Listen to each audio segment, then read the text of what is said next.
Hello, I'm Dr. Annadale, and I teach philosophy at Mount St. Mary's University in Emmitsburg, Maryland. In this video, I will recount some of the interesting history of the memory palace technique, also called the Method of Loci. It originated with the Greek poet Simonides in the 5th century BC. Simonides was attending a banquet in Thessaly, which was given in honor of a boxer who had won a victory. The host of the banquet, a man named Scopas, had commissioned Simonides to compose and sing a victory ode for the boxer.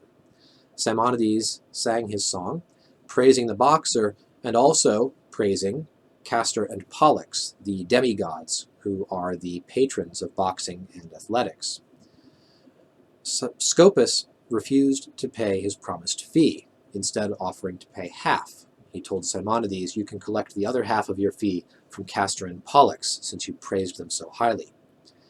Now, anyone who knows Greek mythology knows that this story is not going to work out well for Scopas. Shortly afterwards, Simonides received a message from one of the servants at the banquet.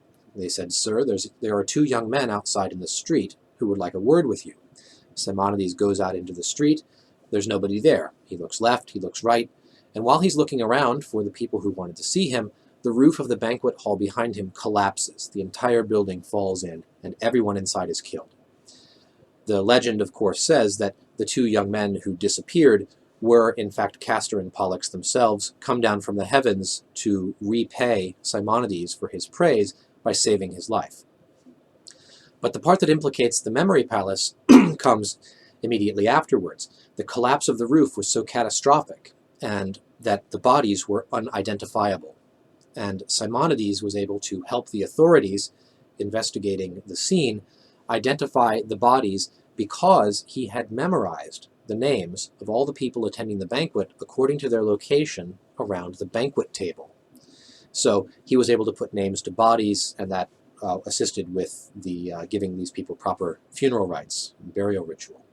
So this was the beginning of the Method of Loci, which was supposedly expanded and developed then later by Simonides.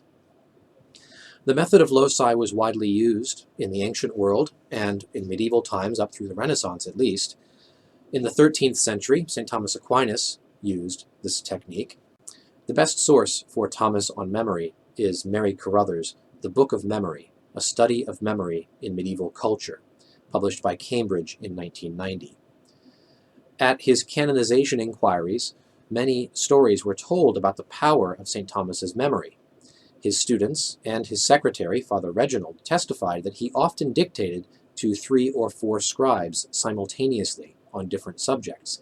He would dictate one part of an objection to one scribe, and then while he was copying that down, moved on to the next scribe to dictate a different part of perhaps a different question or a different response.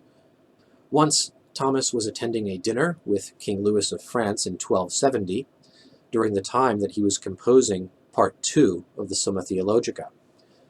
He was preoccupied with his thoughts when suddenly he struck the table with his fist, exclaiming, "Ergo concluso contra Manichaeos," thus I finish with the Manichaeans. He summoned his secretary, Father Reginald, and began dictating almost immediately. In his short treatment of memory in the Summa Theologica, St. Thomas recommends 4 methods of perfecting the memory: unusual associations, order, concern, and frequent practice.